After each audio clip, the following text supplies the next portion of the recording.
Paris. Restaurants and romance, empire and opera, fun, surprising experiences at every one of the more than 300 stops on the metro. My name is Lisa. I'm a writer and tour guide. I carry a Canadian passport, but all we'll need is a ticket for the metro system as I show you historic, inspirational, endlessly fabulous Paris. I'd like to share my love for this spectacular city with you, one stop after the next, by way of the exciting Paris metro system. So grab your French phrasebook and put on your walking shoes. We're going to Paris. Next stop, Buttes-Chaumont. Paris is a city of neighborhoods, and today we're visiting the wonderful quartier of the Buttes-Chaumont and Belleville. Come discover a large English-style park, come to a contemporary art vernissage, visit a fabulous cheese shop. This neighborhood is full of surprises and country charm, though it's surrounded by high-rises. We'll take a trip to Russia in this neighborhood and visit vineyards, community gardens, and one of my favorite bistros. This is one of the friendliest neighborhoods in Paris.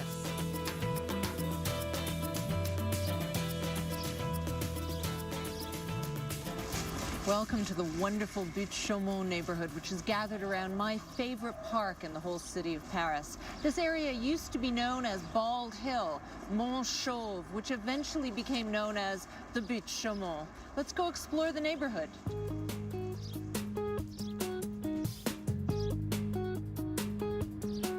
One of the most famous parks in the capital, the Buttes-Chaumont was traditionally a working-class neighborhood. The small streets are lined with houses and villas that look like a countryside daydream, vestiges of the worker housing that was originally built here on what was the edge of the city. Overlooking Belleville, the Buttes-Chaumont is one of the few hills in Paris. The word butte means hill. It's an area that has inspired many films. And Belleville is where famous singer Edith Piaf was born. Today it's a popular neighborhood where many newcomers come to put their mark on the city. This is one of the many entrances to the Buttes-Chaumont, a gorgeous park. Let's check it out. The Buttes-Chaumont metro station is at the top of the park, but the main park gates are down here across the street from the 19th arrondissement's town hall. Saturdays, you'll often see couples just married from the town hall run across the street to the park to have their wedding photos taken in front of the lovely flowers. The Buttes-Chaumont is every bit as romantic as Hyde Park in London or Mount Royal Park in Montreal.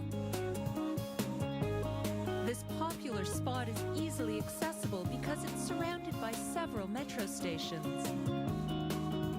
Right from the first days of spring, the park's walkways and lawns are crowded with locals appreciating the sun and the flowers. The beautiful Buttes-Chaumont Park originally was a quarry. From the Middle Ages until the middle of the 19th century, there was gypsum quarried here, until gradually it was abandoned because it had run out. So the quarry here was used by criminals as a meeting place and slowly filled with garbage. The place was ripe for redevelopment. This former quarry was turned into a beautiful park during the Haussmann renovations of the Second Empire. The idea was to create an English-style wild garden because Napoleon III had spent part of his exile in London and he'd fallen in love with that style of public space. The redevelopment of the site began in 1864 under Napoleon III. After 3 years of intense work, the Buttes-Chaumont Park opened in 1867, at the same time as a universal exhibition in Paris. The park has a natural look that's unlike the straight lines and geometric shapes found in traditional French gardens designed in earlier centuries. The winding walkways create a natural, almost wild feeling. During the major renovations of the 19th century, entire neighborhoods of Paris were demolished to make way for these wide boulevards and new apartment buildings.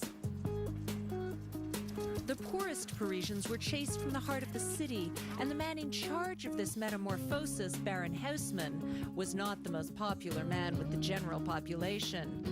But Haussmann had a knack for hiring brilliant engineers like his landscape designer, Jean-Charles Alphand, who created a real gem in developing this Buttes-Chaumont park. During construction, huge chunks of land were blown up with dynamite to use in creating a whole new landscape for this area, complete with a natural-seeming waterfall, a large lake, hillside trails, and elevated walkways. Alphand completely transformed a formerly sinister part of the city. Gardeners planted hundreds of different types of trees, shrubs, and flowers, and artist Rodin, a young man at the time, was hired to create concrete furniture for the park. In a city that has more than 400 parks, the Buttes-Chaumont is unique. Haussmann and Jean-Charles Alphand created a timeless place away from the bustle of the big city. This is a romantic location with mysterious landscapes, bodies of water, and an artificial cave. Be sure to tour the cave to admire the beautiful waterfall and artificial stalactites, some of which are more than 25 feet tall. At this fork in the road, you might notice a railway track. This was known as the Petite Ceinture, the Little Belt, a 19th century railway that surrounded Paris until 1934, replaced by the metro, which had much better service.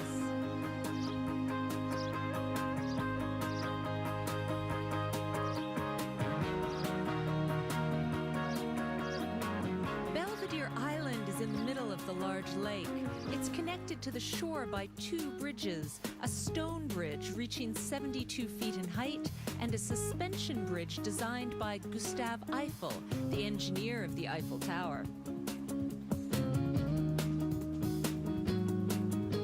The island is topped by the Temple of the Sibyl, a shrine inspired by a Roman temple in Tivoli, Italy.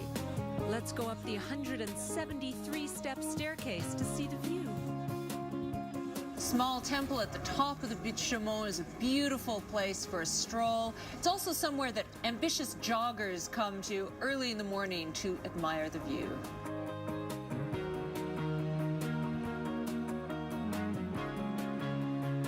The Buttes-Chaumont Park is one of Baron Haussmann's most inspired additions to the city of Paris. Parisians and visitors enjoy the park as much today as they did when it first opened. In fact, more than 3 million people visit this park every year.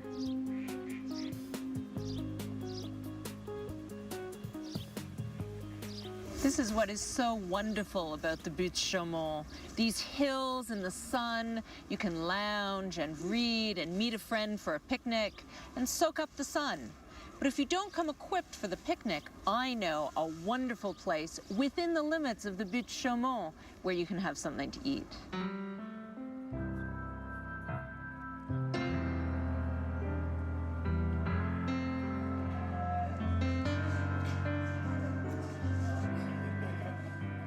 The Rosa Bonheur restaurant in the Buttes-Chaumont is a wonderful place to have a drink. It's actually referencing the guinguettes of the old working class neighborhood where you could go and drink and dance in the evening. But during the daytime, you could also bring your kids and sit in the picnic tables outside and listen to music and color with them and generally enjoy yourself. It's a very relaxed, friendly place. It's open Wednesday through Sunday. And even after the park closes at night, it's open till midnight. It has its own entrance. Rosa Bonheur is located in a park pavilion that was built at the same time as the Buttes-Chaumont Park, just in time for the Paris Universal Exhibition of 1867.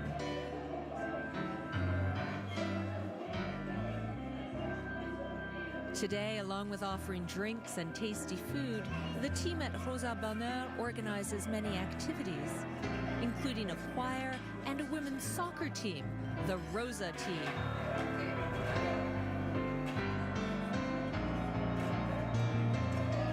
So what I've ordered is a Rosa Summer specialty drink, which is named for Rosa Bonheur. And in fact, the restaurant is named for this painter named Rosa, who actually was the first woman to be given the Légion d'honneur award in 1865. She was this very academic painter, had really good knowledge of anatomy. She studied all kinds of animals, and she actually won the right to wear trousers in the city of Paris. She actually had to specially apply to be granted an exception so she could dress as a man and go and make the kinds of sketches she needed to as a painter. Now, if you get to the Buttes-Chaumont and you haven't brought a picnic with you, this is the place where you can pick up a great bite to eat. Let me show you. So what's great is this is a tapas bar. You can order a whole bunch of lovely things to take back into the park. Bonjour. En fait, j'aimerais bien un peu de charcuterie. D'accord. Pour me reposer du jambon serrano. Parfait, je prends ça. Avec un peu de fromage peut-être. So what I've ordered is some fantastic ham, some cheese, of course, because you can't have ham without cheese in France, and a lovely tapenade made with green olives and figs, which sounds just magical. And they'll, of course, give me bread to eat with that. And it's all going into the paper bag, and I can take it back to the park. Ça, c'est le pain. Okay, merci. Alors, 18 €, s'il vous plaît. Ok, parfait, c'est bon, ça y est. Merci beaucoup. Bonne journée. Off I go. Let's stroll out of the park to Rue des Alouettes and get to know some creators of French contemporary art. We'll visit a gallery opening at the gallery called Le Plateau right after this.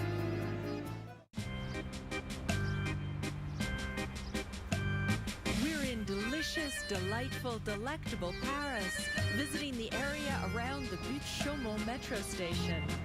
This is in the northeast part of the French capital, a bit lesser known to tourists, and it's especially rewarding if you don't mind climbing an occasional hill or some stairs.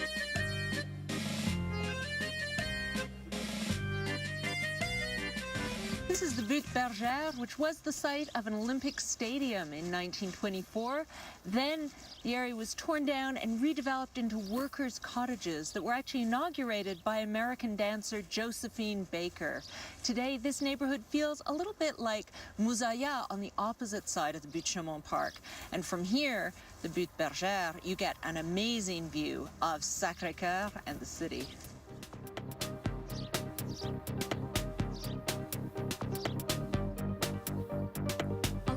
Its exceptional view of Paris, the Buttes-Bergère here in the 19th arrondissement is a quiet neighborhood with an exceptional quality of life.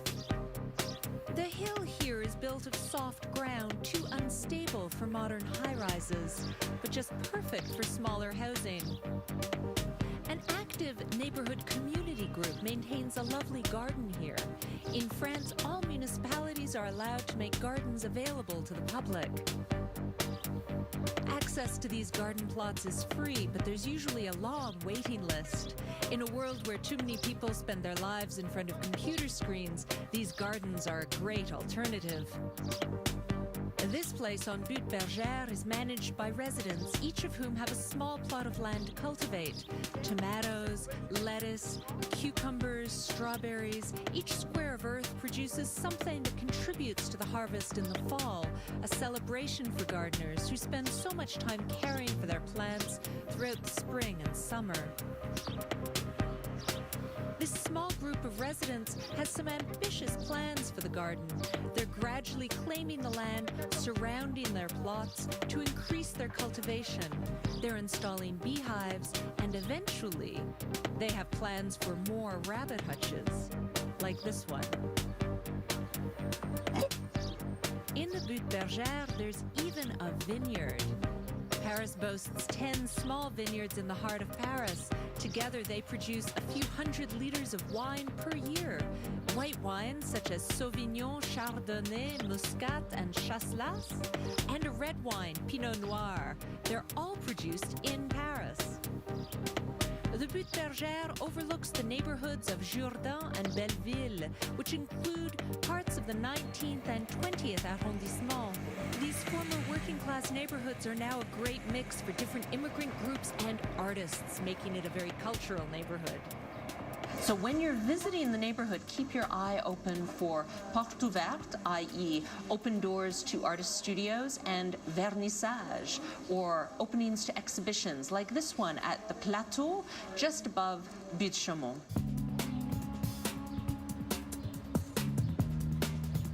Le Plateau is an art gallery that depends on a public organization that supports contemporary art in Paris.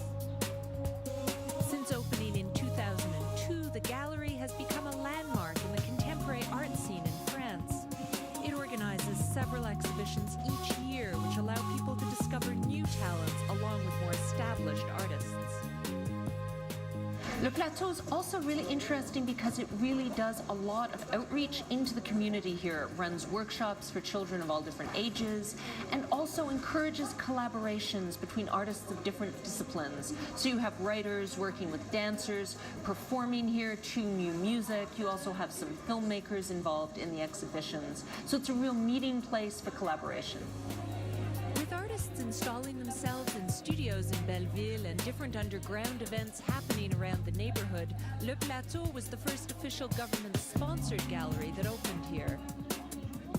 This exhibition at the Plateau is called Painted Black. All the works were selected on the basis that they're in black and white. That's really the only main unifying feature, and they range from installations to films, to black and white photographs, and even a very mysterious fog-filled room right at the end. The organizers here present projects that are a little outside the mainstream, which makes this gallery unique. Artists showing work in the northeast of Paris are known for their more experimental attitudes, compared with galleries in other parts of the city.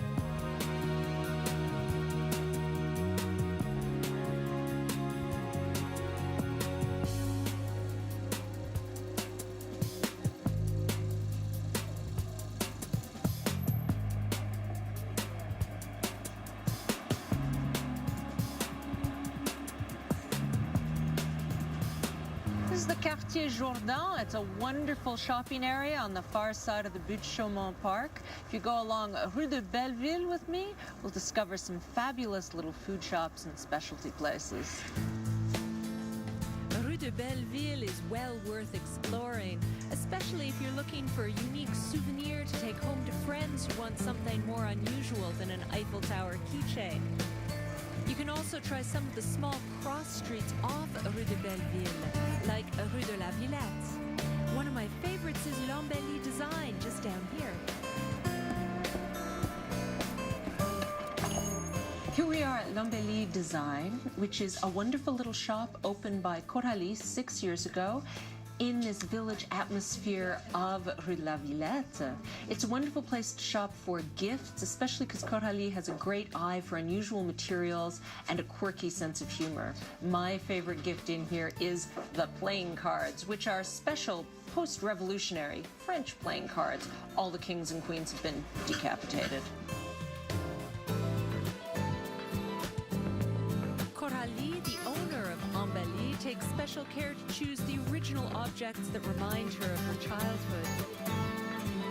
She loves color and humor, and many of her products come from local artists and artisans.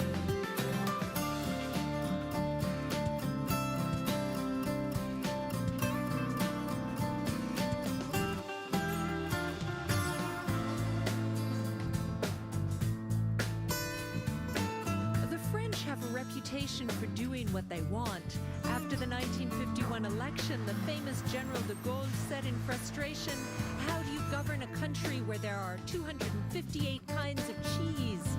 Today, France produces even more varieties of cheese, so let's discover some of the best ones right after this.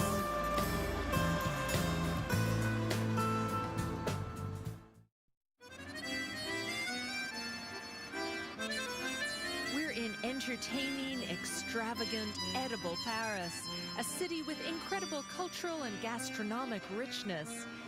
Here, it's inconceivable to finish a meal without some good cheese. France produces a staggering number of cheeses, which makes it difficult to choose what to eat. So come with me to meet experts at Buttes, who can give us advice. Here we are at Buttes Fromager. It's a wonderful cheese shop because they have their own cellar, a cheese cave, where they do the aging of the cheeses themselves. Sometimes it takes several years for the cheeses to be just perfect. This is cheese expert Emmanuel. Here the merchants actually get to know the dairy farmers who make the cheese. Époisse is a cheese from Burgundy. It's this cheese down here. And I happen to love it, but the ones that I'm used to are really strong.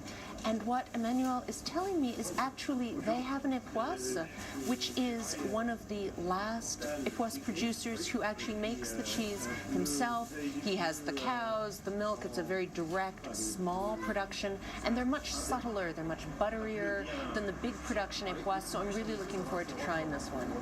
Emmanuel shows me all sorts of goat cheeses near the window here. First of all of their chèvres are made by very small producers, and you can actually go on the cheese shop's website and see videos of people making the cheeses, which is kind of fabulous. And this cheese he just showed me, he said is a really friendly, amicable cheese, which I think is a great description for goat cheese. This cheese that I'm getting is made by Monsieur and Madame Branche, who live in the Savoie, and Emmanuel was saying that their goats are beautifully looked after. And, you know, I actually quite like goats. I think they're really cute animals. So I'm going to get this goat cheese.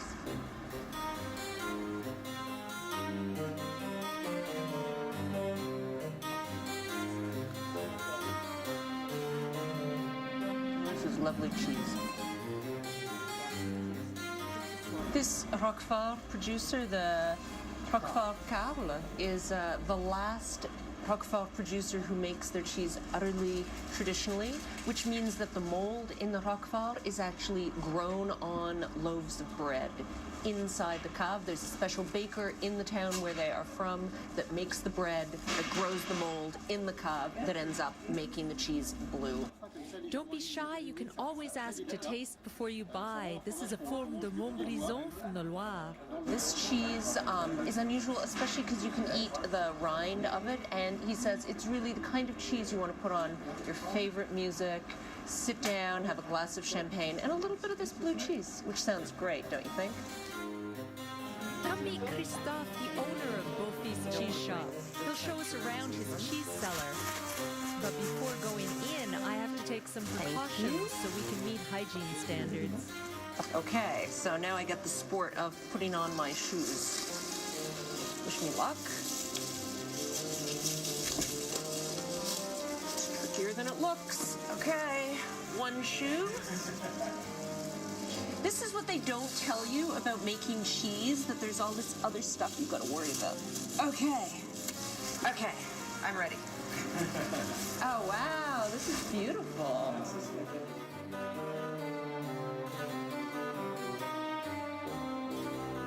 This is so cool. They keep the cheeses in the cellar and they look after them. They brush them. Sometimes they brush them with white wine to get them to develop. Sometimes they brush them just to keep the crust in good shape. Because some of these cheeses spend a year down here, so you have to keep looking after them because a cheese is a living food. It's not inert. This cheese is from Aveyron, which is produced by someone who also makes a Roquefort. It's a sheep cheese. And this particular cheese, because it's aging down here in the cellar, periodically they have to bring it out and brush it off because the crumbs that form on the crust, if they stay and sink into the cheese gets bitter. You can't use the same brush on different cheeses. You have to go out, re-sterilize your hands. If you're going to use a completely different kind of cheese, you've got to be really serious about it. There's actually a special light fan down here that keeps bugs from getting into the cheeses, especially in summer. It gets really hot. You don't want any kind of bug to come in here, so if there's any tiny little fruit fly or anything, it gets sucked into the light there to keep the cheeses in a really pristine environment. It's almost like a laboratory of cheese down here.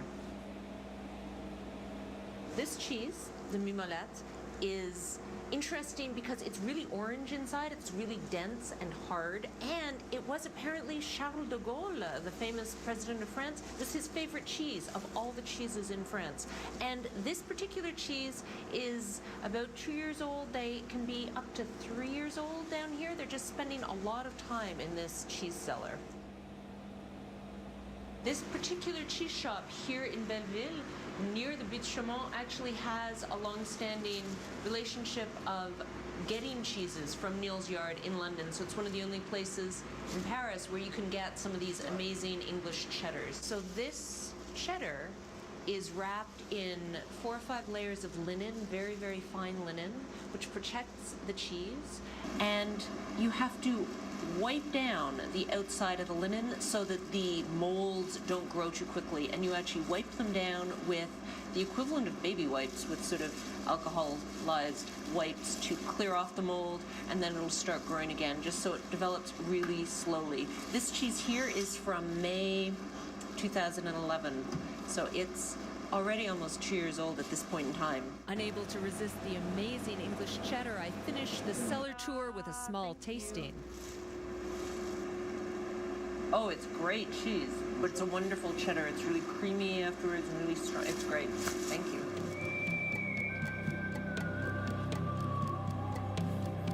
In France, a meal often ends with cheese and a tiny sweet dessert, followed by a good strong coffee. Let's visit the small shop in the Rue de Belleville where I get my coffee right after this.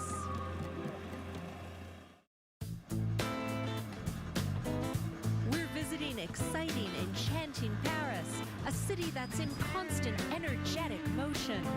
Could the secret of its dynamism be in the unbridled consumption of coffee? Let's come to Jourdain Brûlerie to meet Gaston Berthier, who's the son of the shop's founder. This store, near the Jourdain Church, has been open since 1956. I am here because I'm doing a brunch on Sunday. And I would like to get some coffee for my little Italian coffee pot. The one like that. Yeah, he's like that. What do you recommend? Oh, Colombia. Colombia, okay. Café bien équilibré. Okay, so for my brunch, Gaston recommends the Colombian coffee, and he roasts it right here. And it's beautiful coffee. Ground. Yes, please.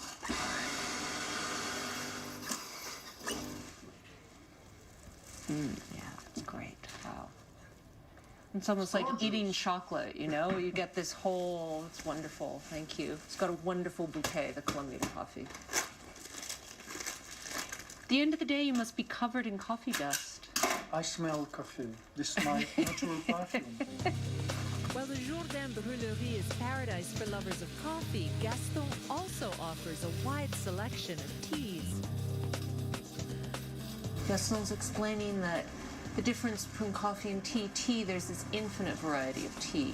But coffee is much more limited because it's perishable. You know, it's got a very short shelf life where it's going to be really delicious.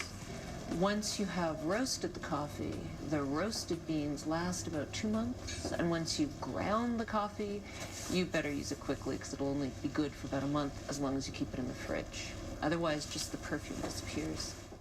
Near the huge roasting machine, Gaston shows me the different varieties of coffee he offers customers. There are 2 big kinds of coffee families. The Robusta grows, this one, the Robusta, grows in the low altitudes. It's very uneven. The colors are different. It's almost like river pebbles, different kinds of colors. Il y a du noir, il y a du vert, il y a du blanc, il y a du jaune. Yeah. C'est très mixte.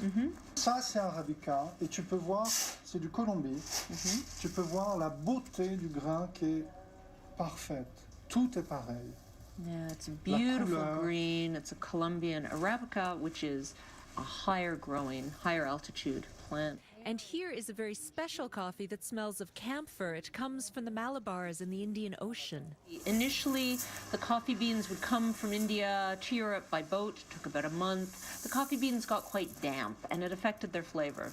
And people got used to this flavor. So now, even though the coffee is shipped by plane, it takes maybe 5 hours instead of a month. You have to replicate this flavor in the coffee beans. So before they're shipped out from India, during the monsoon season, the beans sit in an open-walled warehouse where they get nice and damp, and that flavor that the Europeans learned to love grows on them, and then they get flown out, so they still taste as if they've traveled by boat for a month. This is why this coffee called Indian Malabar Moussonné. What's wonderful about Gaston is that he actually roasts the coffee here himself. It's the brûlerie, and it has a roasting machine that has been here since 1956 when the shop opened. Gaston was explaining that he's taken about 2 years to really understand how to be a master coffee roaster. And not only is it the time and looking at the color of the beans changing, you can also hear when the beans are ready. The coffee makes a specific kind of sound that he listens to, and that's how he knows it's time to take the beans out. Oh, it smells amazing. It's great. Et voila, once the coffee is roasted, it's ready to be sold and ready to be enjoyed. France has long been a haven for immigrants and refugees. In the 1920s, Paris saw the arrival of tens of thousands of Russians who were fleeing the Soviet Revolution. These people stayed in Paris and could often be found in their own Russian cafes and places of worship. This is the Russian Orthodox Church, Saint Serge. It's been here since 1924, and you can come here. It's open to the public for its garden and for its Sunday morning services in Russian at 10 a.m. every week.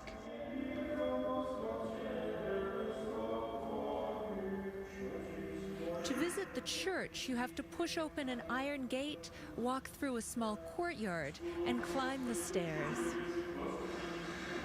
This church of Saint Serge of Radonège is one of my favorite secrets in Paris. Before becoming an Orthodox church, it was a Protestant parish that took care of poor German immigrants in the neighborhood. Abandoned after the First World War, the site was bought by the Russian community as a place of worship and meeting for its members. It's a place of meditation where you can enjoy a moment of peace surrounded by stunning murals and icons. This little corner of Russia in Paris is full of the history of this community, evocative of the way Paris has sometimes sheltered people from everywhere in the world.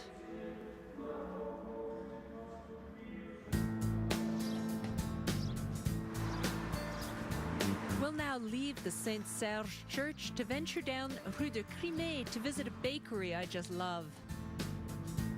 Especially after all the cheese we tasted in the Beau-Fils, we definitely need some bread. The French have a well-deserved reputation for making excellent baguettes, and if you want to taste really special breads, you should visit Véronique Mauclair, one of the few women bakers in Paris. Her shop dates from 1920 and is classified as a historical monument. You can find a wide variety of breads and pastries here: whole grain, pistachio, orange blossom, and cinnamon. Everything, of course, cooked traditionally in a wood oven. Next, let's take a walk through what will seem like a country village. We'll visit the charming Mouzaya neighborhood right after the break. We're in the wonderful city of Paris, visiting the areas around its metro stations. Today we're in Buttes-Chaumont, a calm and welcoming neighborhood that rewards visitors. This is the Quartier Mouzaya, just up the hill from Buttes-Chaumont. Used to be known as the Quartier Amérique because urban myth had it that the gypsum quarried here was used to build the White House. That isn't true. But what's lovely about this neighborhood is there are still quite a few tiny, charming streets filled with lovely workers' housing. There used to be many more of these streets, but they were torn down. Fortunately, this neighborhood survived. The Mouzaya, also called Little Mouzaya, takes its name from a battle that took place during the War of Conquest of Algeria in 1840. Because of the gypsum quarry, the terrain below the houses looks like a gigantic piece of Swiss cheese. It's impossible to construct large buildings here, so only small village-like houses have been built. The neighborhood is something like a small maze, perfect for wandering and getting lost on purpose. Because of its narrow streets, part of the Moussaïa is closed to cars, much to the appreciation of pedestrians. We can stroll quietly and enjoy the charm of this hidden corner of Paris. Most of the cottages were built in the late 19th century during the capital's period of great modernization. If we now walk through the quiet streets to enjoy the charm of the area, it's thanks to the people who live in Moussaïa. In the 1970s, this area was in terrible condition. The houses were dilapidated, the streets were full of potholes, and the sewer system was a disaster. But a group of residents came together to save the area from total demolition. They were able to get the city of Paris on their side to help save homes, redo the romantic cobblestones on the streets, and install appropriate street lighting. In Moussaïa, these little streets are called villas. Originally, they were private passages for people to access their homes. During the rehabilitation of the area during the 1970s, the city expropriated the passages in order to improve maintenance and open them to the public. Each villa is surrounded by about 30 houses, and each has a colorful name such as Bellevue or Villa du Danube.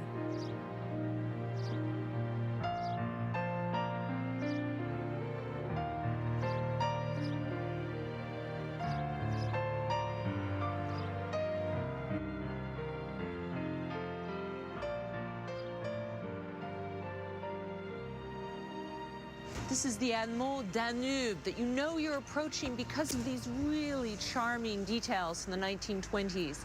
This hameau is a complex of small houses that was built in 1923 and actually won an award for its facade. It's one of the many charming neighborhoods in this area. Moussaïa and the hameau are places where time seems to have stopped at the beginning of the 20th century. But just look up and you'll see the residential towers that ring this atmospheric corner of old Paris. Over here, we're past the edge of the gypsum quarries, and the ground is strong enough to build up. Place des Fêtes is one of the highest points in Paris, although it's difficult to see the view because we're surrounded by 1970s skyscrapers. In fact, to get a feeling for the neighborhood, you might want to watch a wonderful movie, Paris Je t'aime, which is a series of short films that take place all over Paris in different arrondissements. One of the most moving and tragic of the shorts takes place right in this spot in Place des Fêtes. The Place des Fêtes is a harsh concrete reality in Paris. Its nickname is Place des Fêtes, or Place of Defeat. 5 € les poils, 5 €. But when the sun comes out and it's a market day, the atmosphere changes dramatically for the better.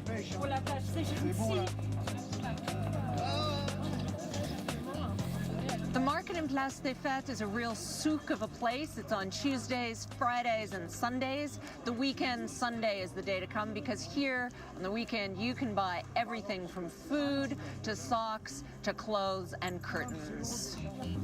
In every neighborhood, the local street market gives you a real feeling for the community. It's a great opportunity to meet the locals and make surprising discoveries. Tu me donnes ce que tu veux, 100 €, 200 €, 300 €. Tu me donnes ce que tu veux. T'inquiète pas, je descends comme un toboggan. 10 €. Some of the market traders are clever and try to persuade you to buy the most unlikely objects, things you might not want to pack into your suitcase and take all the way home.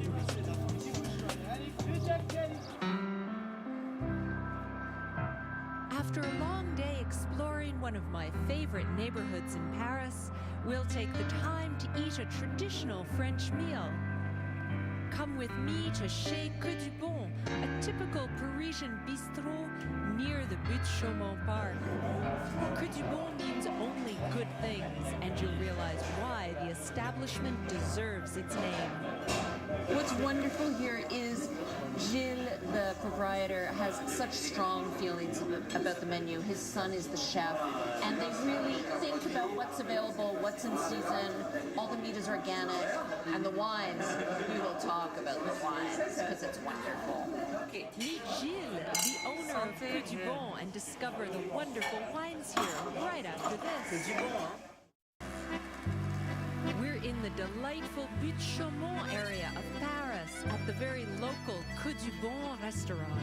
Gilles knows so many wonderful vin naturel producers, winemakers who are committed to organic grapes, but they're also really committed to natural winemaking, no weird additives, no chemicals, very low sulfite level, which means you do not get a headache from Gilles' wines here. It's wonderful. So for tonight, I'm just putting myself entirely in his hands. He's going to bring me a white to start with and some red for my main meal. Aha!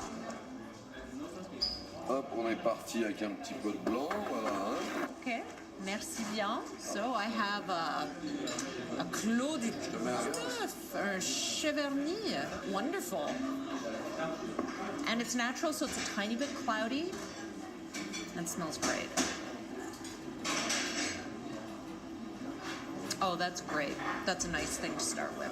Now, Gilles actually knows all the winemakers personally. He has some of them actually come up to Paris for special soirees where he serves food and has people taste a whole bunch of new wines. He's really committed to knowing where your food and drink comes from. Lisa. Oh, wow. Sweet Lisa. The carpaccio. Avec Thank you. huile d'olive et puis une asperge blanche, des premières asperges. This is this amazing freshly made carpaccio, and it's served with olive oil made by one of Gilles' friends in Greece, Alessandro. Now, another thing about this restaurant is seasons. It's spring, so lamb is in season. That's why I'm having lamb as my main meal. And Gilles insisted that I try the asparagus because it's spring, and it's essential that I give it a try. So, have a little bite of the asparagus. Because that's the other thing with these classic French personal bistros. You really have to allow the owner to wrap you up in his idea of what you should be eating right now, because he's right.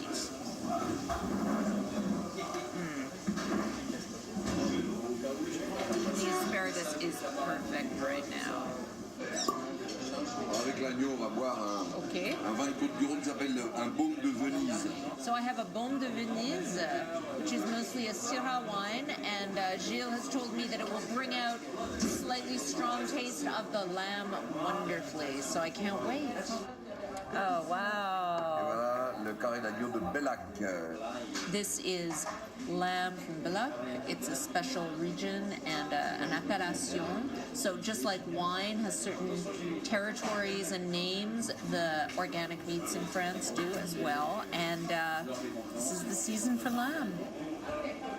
If you're going to go out for an evening with friends to the small local bistro, you want only great food and only a good atmosphere and good advice. And that's what they're committed to at Buttes-Chaumont.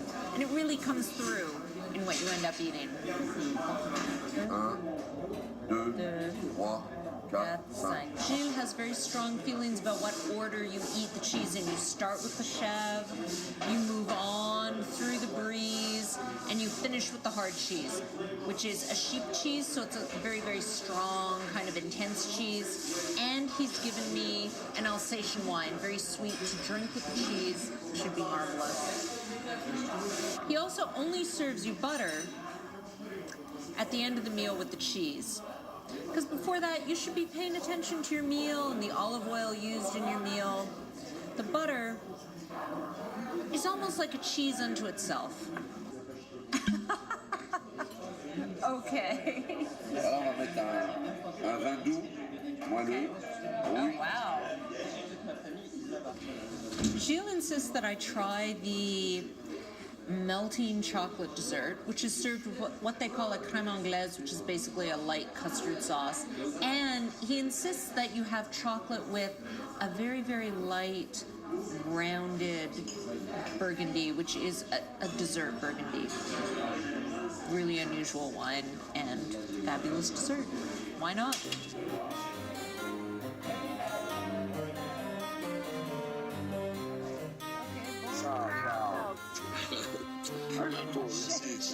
Okay, bye-bye. What's wonderful about the 19th is that in this old working class neighborhood beside this huge park, you have people reinventing the traditions that make Paris great. The sense of neighborhood, the fact that people know each other and care about each other, and actually really care about food and wine and music and art. That's why I love the 19th. Let's see what we can get up to next time on Paris Next Stop.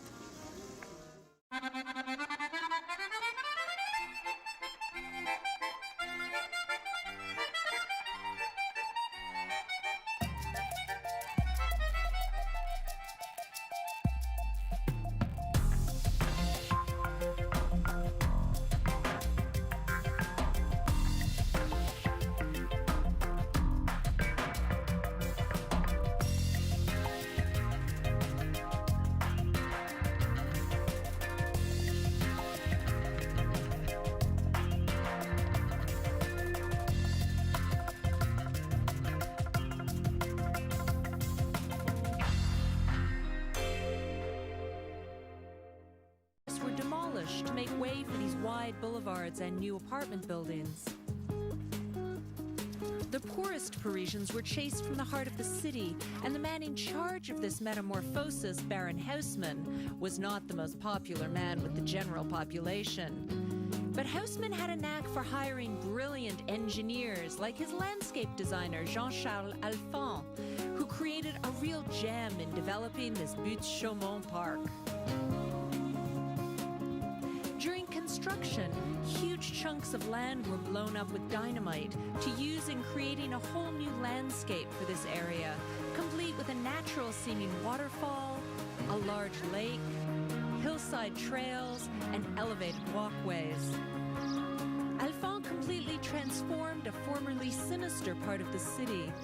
Gardeners planted hundreds of different types of trees, shrubs, and flowers, and artist Rodin, a young man at the time, was hired to create concrete furniture for the park. In a city that has more than 400 parks, the Buttes-Chaumont is unique. Gypsum quarried here until gradually it was abandoned because it had run out. So the quarry here was used by criminals as a meeting place and slowly filled with garbage. The place was ripe for redevelopment. This former quarry was turned into a beautiful park during the Haussmann renovations of the Second Empire. The idea was to create an English-style wild garden because Napoleon III had spent part of his exile in London and he'd fallen in love with that style of public space. The redevelopment of the site began in 1864 under Napoleon III. After 3 years of intense work, the Buttes-Chaumont Park opened in 1867, at the same time as a universal exhibition in Paris. The park has a natural look that's unlike the straight lines and geometric shapes found in traditional French gardens designed in earlier centuries. The winding walkways create a natural, almost wild feeling. During the major renovations of the 19th century, entire neighborhoods of Paris. Restaurants and romance, empire and opera, fun, surprising experiences at every one of the more than 300 stops on the metro. My name is Lisa. I'm a writer and tour guide. I carry a Canadian passport, but all we'll need is a ticket for the metro system as I show you historic, inspirational, endlessly fabulous Paris. I'd like to share my love for this spectacular city with you, one stop after the next, by way of the exciting Paris metro system. So grab your French phrasebook and put on your walking shoes. We're going to Paris. Next stop, Buttes-Chaumont. Paris is a city of neighborhoods, and today we're visiting the wonderful quartier of the Buttes-Chaumont and Belleville. Come discover a large English-style park, come to a contemporary art vernissage, visit a fabulous cheese shop. This neighborhood is full of surprises and country charm, though it's surrounded by high-rises. We'll take a trip to Russia in this neighborhood and visit vineyards, community gardens, and one of my favorite bistros. This is one of the friendliest neighborhoods in Paris.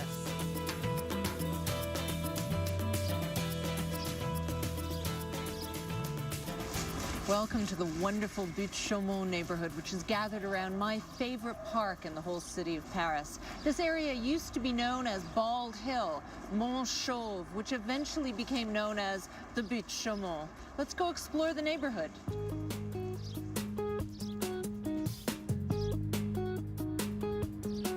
One of the most famous parks in the capital, the Buttes-Chaumont was traditionally a working-class neighborhood. The small streets are lined with houses and villas that look like a countryside daydream, vestiges of the worker housing that was originally built here on what was the edge of the city. Overlooking Belleville, the Buttes-Chaumont is one of the few hills in Paris. The word butte means hill. It's an area that has inspired many films. And Belleville is where famous singer Edith Piaf was born. Today it's a popular neighborhood where many newcomers come to put their mark on the city. This is one of the many entrances to the Buttes-Chaumont, a gorgeous park. Let's check it out. The Buttes-Chaumont metro station is at the top of the park, but the main park gates are down here across the street from the 19th arrondissement's town hall. Saturdays, you'll often see couples just married from the town hall run across the street to the park to have their wedding photos taken in front of the lovely flowers. The Buttes-Chaumont is every bit as romantic as Hyde Park in London or Mount Royal Park in Montreal. This popular spot is easily accessible because it's surrounded by several metro stations. Right from the first days of spring, the park's walkways and lawns are crowded with locals appreciating the sun and the flowers. The beautiful Buttes-Chaumont Park originally was a quarry. From the Middle Ages until the middle of the 19th century, there was